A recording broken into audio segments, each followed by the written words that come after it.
آپ کے سامنے قرآن کریم کے 2-3 مقامات کی آیتیں تلاوت کی ہیں۔ اللہ مجھے صحیح مفہوم بیان کرنے کی توفیق عطا فرمائیں اور ہم سب کو اس کو سننے اور اس کے مطابق زندگی گزارنے کی توفیق عطا فرمائیں۔ میرے محترم دوستو،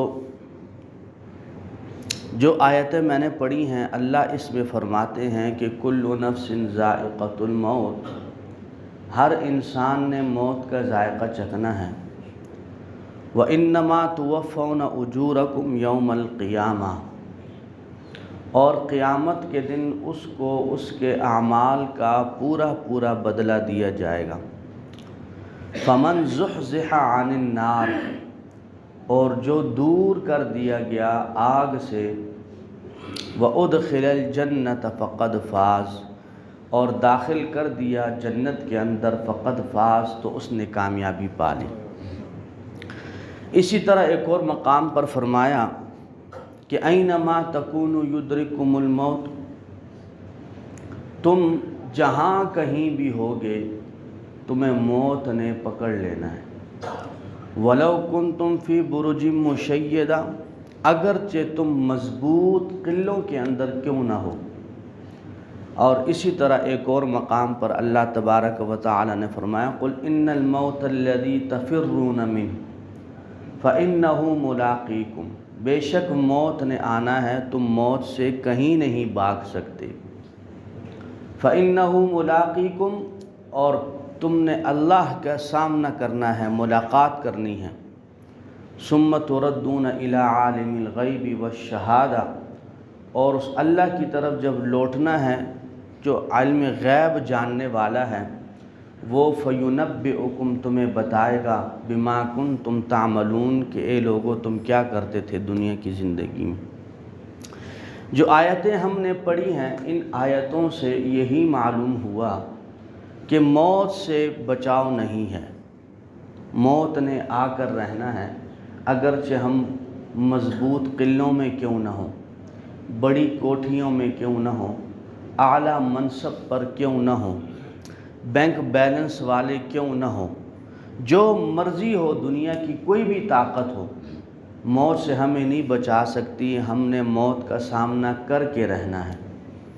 اور اسی طرح آپ صلی اللہ علیہ وسلم نے فرمایا کہ انسان کے دل کو زنگ لگ جاتا ہے، تو صحابہ کرام نے فرمایا اللہ کے رسول صلی اللہ علیہ وسلم، لوہے کو تو زنگ لگتا ہے، یہ ہم نے سنا ہے، اور وہ زنگ ختم بھی ہوتا ہے، لیکن جو دلوں کو زنگ لگ جائے، یہ زنگ کیسے ختم ہوگا؟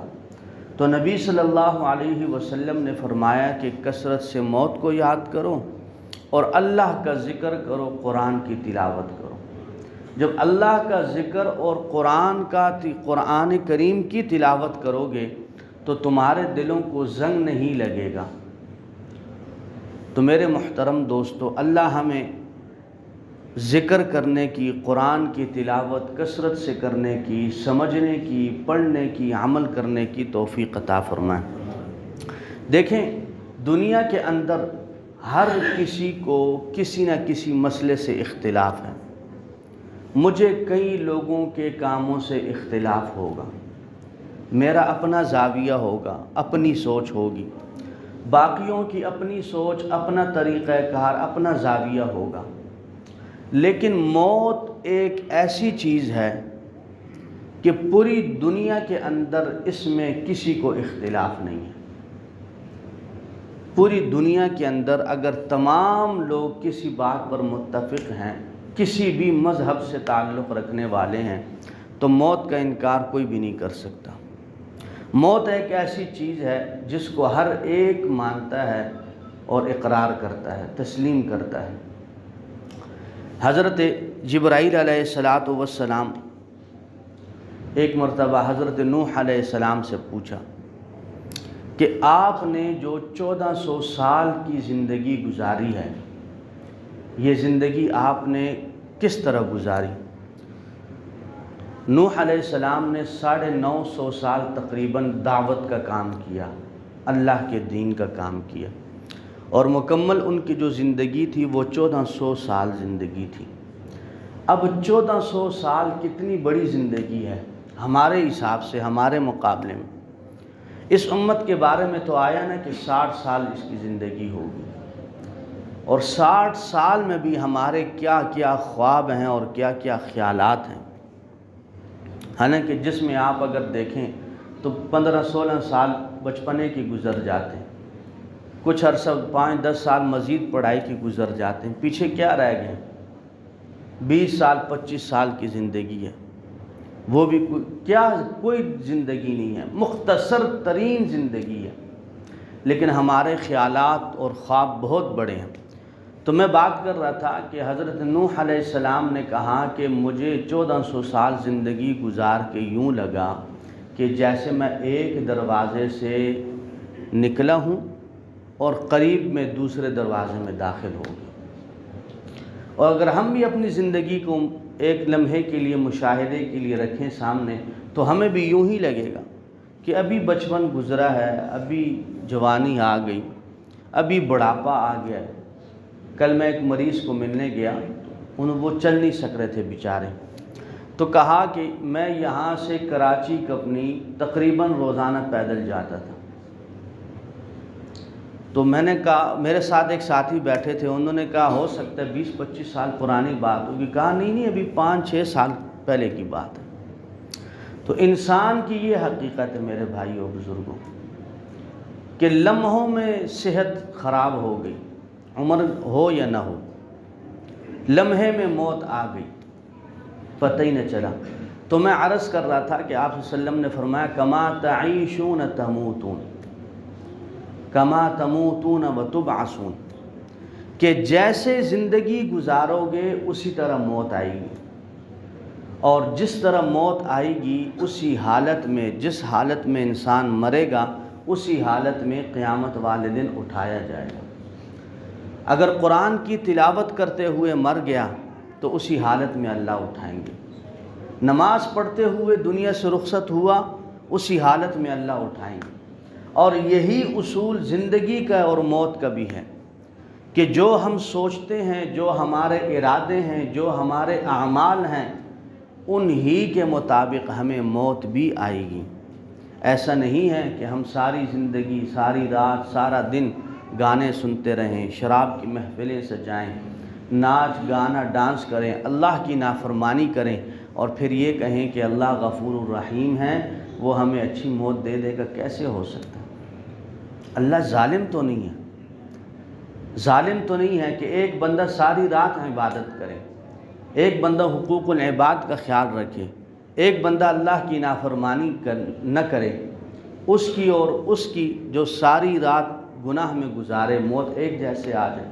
اللہ ظالم نہیں، غفور الرحیم ہے، لیکن وہ ارادے پر اور نیت پر کہ انسان کی نیتیں کیا ہیں، انسان کے ارادے کیا ہیں۔ تو اس لیے میرے محترم دوستو، آپ نے بھی اپنے مشاہدات میں دیکھا ہوگا، ہم نے بھی دیکھا کہ گاڑی کا سفر ہو رہا ہے، گانا بج رہا ہے، اپنی مستی ہے، ایک لمحے کا پتہ نہیں، ایکسیڈنٹ ہوا، موت آ گئی۔ اب گانا سنتے سنتے موت آ جائے اور پھر ہم یہ کہیں کہ اللہ ان کو اور وہ لوگ جو ساری زندگی عبادت میں گزارتے ہیں برابر کر دیں گے، تو اللہ یہ ظلم نیک لوگوں کے ساتھ نہیں کرتے۔ اس لیے فرمایا کما تعیشون تموتون کما تموتون وتبعثون، جیسے زندگی گزارو گے اسی طرح موت ملے گی، اور جس حالت میں مرو گے اسی حالت میں قیامت کے دن اٹھائے جاؤ گے۔ تو میرے محترم دوستو، ایک مرتبہ حضرت حسن بصری رحمہ اللہ ایک علاقے میں گئے، جب گئے تو گزر رہے، دیکھا قبرستان میں فوج کھڑی ہے۔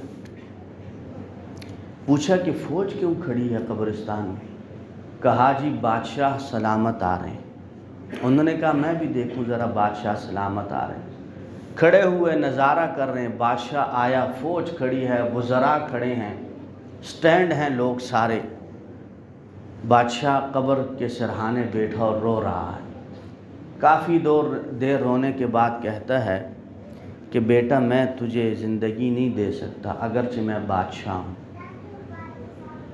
میں نے یہ وصیت کی تھی کہ میرے موت کے بعد میرا نائب تو ہوگا، لیکن تو نے میرے مرنے کا بھی انتظار نہ کیا اور مجھ سے پہلے ہی دنیا سے رخصت ہو گیا۔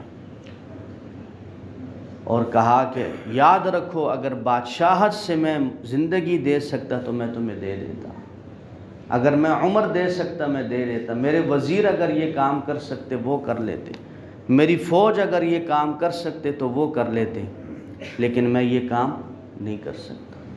موت تو دور کی بات ہے میرے بھائیوں، اگر ایک انسان کو درد ہو، سر میں درد ہو، دھاڑ کا درد ہو، بخار ہو، والد دیکھتا ہے بیٹے کو تڑپتا ہے اس کی تکلیف کو دیکھ کر، لیکن والد اپنے بیٹے کی تکلیف کو دور نہیں کر سکتا۔ موت تو دور کی بات ہے۔ اس لیے میرے محترم دوستو، کما تعیشون تموتون کما تموتون وتبعثون، جیسے زندگی گزاریں گے ویسے موت آئے گی، اور جیسے موت آئے گی اسی حالت میں اٹھائے جائیں گے۔ بڑے بڑے حضرات گزرے ہیں اللہ والے، امام ابو بکر عیاش رحمہ اللہ ایک بہت بڑے عالم گزرے، بیمار ہوئے سخت، بستر مرگ پہ ہیں، بیٹی آئی پاس رو رہی ہے بیٹھے ہوئے، اور رو اس بات پہ نہیں رہی کہ آپ سخت بیمار ہیں اور دنیا سے رخصت ہونے والے ہیں۔ نیک لوگوں کی اولاد، جب والدین نیک ہوں، تربیت اچھی ہو تو پھر اولاد کی تربیت بھی بتاتی ہے۔ بیٹی نے کہا ابا جان اگر آپ فوت ہو گئے تو مجھے کیسے پتہ چلے گا کہ اللہ نے آپ کی بخشش فرما دی؟ اس بات پہ رو رہی ہوں۔ مرنا تو ہے، موت سے تو چھٹکارا نہیں ہے، لیکن فکر ابا اس بات کی ہے مجھے کہ موت کے بعد آپ کے ساتھ کیا ہوگا۔ میں کہتی ہوں کاش میرا اللہ مجھے یہ بتا دے کہ وہ آپ کو بخش دیں اور جنت میں آپ کو بھیج دیں، میری فکر ختم ہو جائے گی۔ تو امام ابو بکر عیاش رحمہ اللہ فرماتے ہیں بیٹا مجھے اللہ سے بہت امید ہے، اس کمرے میں ہم نے 30 سال گزارے۔ جلال الدین سیوطی رحمہ اللہ نے یہ واقعہ نقل کیا، فرمایا انہوں نے کہا کہ بیٹا اس کمرے میں ہم نے 30 سال گزارے اور روزانہ میں نے قرآن کو مکمل پڑھا ہے، روزانہ میں اللہ کے قرآن کو مکمل کیا کرتا تھا، تو مجھے اللہ سے امید ہے کہ اللہ میری بخشش فرمائیں گے۔ اور جلال الدین سیوطی رحمہ اللہ نے لکھا کہ وقت کے بہت بڑے عالم تھے، قرآن کی تلاوت کرتے کرتے ان کو موت آئی ہے، اور جس کو قرآن کی تلاوت کرتے کرتے موت آ جائے تو وہ قیامت میں والے دن بھی اسی حالت میں اٹھائے۔ اللہ کیا کہتے ہیں کہ اگر مجھ سے بات کرنی ہے تو قرآن کی تلاوت کرو، نماز پڑھو، اگر یہ چاہتے ہو کہ میں تم سے باتیں کروں تو قرآن کی تلاوت کرو۔ یہ حدیثیں جھوٹی تو نہیں ہو سکتی نا، یہ تو اللہ کے رسول صلی اللہ علیہ وسلم کے فرامین ہیں۔ اب اگر ایک شخص قرآن کی تلاوت کر رہا ہے تو یوں ہی سمجھے نا کہ اللہ ان سے باتیں کر رہا ہے۔ اسی طرح ایک اور عالم گزرے ہیں، ان کے متعلق یہی آتا ہے، امام ابو یوسف رحمہ اللہ نے غالباً ان کے متعلق لکھا ہے کہ جو صحیح احادیث ہیں ان کی تعداد تقریباً 7 لاکھ ہیں جو صحیح ہیں، اور ان 7 لاکھ میں سے تقریباً 6 لاکھ احادیث ان کو یاد تھی، ان عالم کو۔ تو ایک مرتبہ ہزاروں کی تعداد میں شاگرد ہیں، ہزاروں کی تعداد درس دے رہے تھے اور درس دیتے دیتے لیٹ ہو گئے۔ جب گھر گیا شاگرد تو گھر والی سے لڑائی ہوئی، اس نے کہا آپ لیٹ کیوں آئے ہو؟ کہا درس میں بیٹھا ہوا تھا۔ فرمایا آپ بھی جاہل، آپ کے استاد بھی جاہل۔ تو شاگرد تھا، جذبات میں آ گیا، اس نے کہا اگر میرے استاذ کو 1 لاکھ احادیث یاد نہ ہوں تو تم آزاد ہو۔ جب ہوش میں آیا پریشان ہو گیا، ہو جاتا ہے، استاذ کے پاس گئے، کہا استاد جی میں نے تو گھر میں یہ بات کر دی۔ فرمایا بیٹا فکر نہ کرو، مجھے ایسے ہی 1 لاکھ احادیث یاد ہیں جس طرح آپ کو سورہ فاتحہ یاد ہے، اور آج بھی ایسے علماء موجود ہیں، حافظ قرآن بچے تو ہیں ماشاءاللہ کثرت میں ہیں، اس لیے ہر بندے کے لیے نئی بات نہیں ہے، لیکن آج بھی ایسے حضرات علماء موجود ہیں جن کو یہ بخاری شریف، مسلم شریف زبانی یاد ہے، زبانی۔ آج کے دور میں بھی ایسے علماء موجود ہیں۔ تو جب ان کی موت کا وقت آیا، امام ابو یوسف رحمہ اللہ فرماتے ہیں تو شاگردوں نے کہا کہ آپ صلی اللہ علیہ وسلم کا طریقہ یہ ہے سنت کہ جب کسی کو موت کا وقت آئے تو اس کو کلمے کی تلقین کریں۔ تو دوسرے شاگرد نے کہا ہم استاذ کو کیسے تلقین کریں، ساری زندگی انہوں نے ہمیں پڑھایا، اب ہم کیسے کہیں آپ؟ تو بیٹھ گئے شاگرد اور بیٹھے، اور انہوں نے مختلف اسناد سے یہ حدیث پڑھنا شروع کر دی کہ آپ صلی اللہ علیہ وسلم نے فرمایا کہ جس کا آخری کلمہ خاتمہ جو ہے کلمے پر ہوگا تو اللہ اس کو جنت داخل کریں گے۔ ایک نے ایک سند سے پڑھی، دوسرے نے دوسری سند سے پڑھی۔ امام ابو یوسف فرماتے ہیں کہ استاذ نے تیسری سند پڑھی۔ عن معاذ رضی اللہ تعالی عنہ، حضرت معاذ رضی اللہ تعالی عنہ والی روایت پڑھی اور فرمایا کہ جو شخص موت کے وقت لا الہ الا اللہ کہہ دے دخل الجنہ، اللہ اس کو جنت میں داخل۔ فرمایا جوں ہی انہوں نے کہا دخل الجنہ، اسی وقت ان کی روح قبض ہو گئی اور وہ رخصت ہو گئی دنیا سے۔ تو میرے محترم دوستو، ان واقعات کا مقصد اور کچھ نہیں ہے، صرف اپنے آپ کو یہ سمجھانا اور یہ بتانا ہے کہ جیسے ہم زندگی گزاریں گے اسی طرح ہمیں موت آئے گی۔ دیکھیں ہماری سوچ ہے نا کہ ہم نے صبح اٹھ کے کیا کرنا ہے، قرآن پڑھنا یا موبائل دیکھنا ہے۔ کئی لوگ ایسے ہیں دکان کھولتے ہی ٹیپ لگا دیتے، گانے شروع، سارا دن اسی میں گزر جاتا ہے۔ کئی لوگ ہیں گاڑی سٹارٹ کی میوزک لگا دی، سارا دن سفر کر رہے میوزک چل رہا، نہ قرآن کی تلاوت، نہ ذکر ہے، نہ نماز ہے۔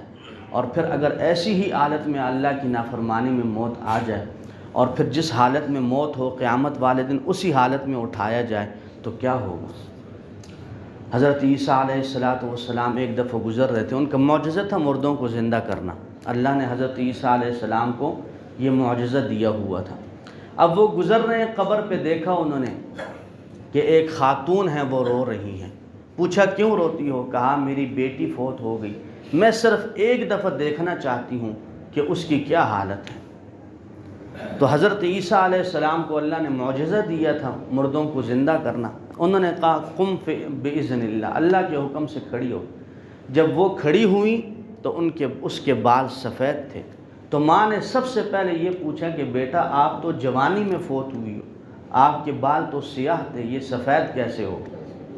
تو انہوں نے آگے سے کہا کہ حضرت عیسیٰ علیہ السلام نے جب کہا قم بإذن اللہ تو میرے بال اس سے پہلے سیاہ ہی تھے، لیکن سفید صرف اس خشیت سے ہو گئے، اس خوف سے کہ کہیں قیامت آ گئی،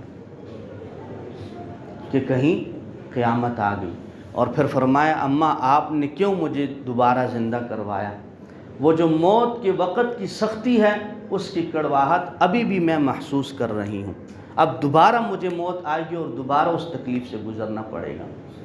لیکن میرے محترم دوستو، جو شخص اللہ کی نافرمانی میں زندگی گزارے گا اس کی موت تو سختی سے آئے گی، لیکن جو اللہ کی تابعداری میں، اللہ کی عبادت میں اور اللہ کی خوشنودی میں زندگی گزارے گا تو اللہ اس کے ساتھ آسانی والا معاملہ فرمائے گا، اس کے لیے قبر بھی کشادہ ہو جائے گی، اس کے لیے اللہ جنت کی دروازے کھولیں گے قبروں کے اندر۔ اب یہ قبر بظاہر مٹی کا گھڑا نظر آتا ہے، لیکن حدیث شریف میں آپ صلی اللہ علیہ وسلم نے کیا فرمایا؟ یہ جنت کے ٹھکانوں میں سے ٹھکانہ ہے، جنت کے باغوں میں سے باغ ہے اور جہنم کے گڑھوں میں سے گڑھا ہے، لیکن یہ میرے اور آپ کی نظر میں مٹی ہے۔ جانے والا جب اس میں جاتا ہے اگر وہ نیک ہو تو قبر بھی اس کو خوشبخت کہتی ہے، ویلکم کرتی ہے، لیکن اگر وہ بدبخت ہو تو قبر بھی کہتی ہے بدبختوں کدھر آ گئی، تیری وجہ سے مجھے بھی جلنا پڑے گا۔ تو اس لیے میرے محترم دوستو، کامیابی صرف اللہ اور اس کے رسول صلی اللہ علیہ وسلم کی فرمانبرداری میں ہے، تابعداری میں ہے۔ ربیع الاول کی مہینے کی آمد ہے، ہم میں سے ہر مسلمان خوش ہوتا ہے آپ صلی اللہ علیہ وسلم کا نام سن کر، بات سن کر، لیکن تقاضا یہ ہے کہ آج سے ہم یہ عہد کریں کہ ہم صبح اٹھیں تو مسنون طریقے کے ساتھ دعا پڑھ کے اٹھیں، صبح اٹھیں تو نماز کی نیت سے اٹھیں، صبح اٹھیں تو سورہ یاسین کی تلاوت ہو، قرآن کی تلاوت ہو، اور پھر جب رات کو سوئیں تو توبہ اور استغفار کے ساتھ سوئیں، نمازیں مکمل کر کے سوئیں، لوگوں کے حقوق ادا کر کے سوئیں، پڑوسیوں کے حقوق، رشتہ داروں کے حقوق، مسلمانوں کے حقوق۔ 5-10 منٹ سونے سے پہلے چرپائی پہ لیٹ کر، بیڈ پہ لیٹ کر یہ تصور کریں کہ ایک دن ایسے آنے والا ہے کہ ہم اسی طرح لیٹے ہوں گے، لیکن چارپائی یہ والی نہیں ہوگی، جنازے کی ہوگی۔ آج سانسیں چل رہی ہیں، موقع ہے، پھر موقع نہیں ہوگا۔ تو اس لیے میرے محترم دوستو، اللہ ہمیں دین کی سمجھ عطا فرمائے، دین پر عمل کرنے کی، زندگی گزارنے کی توفیق دے۔ وما علینا۔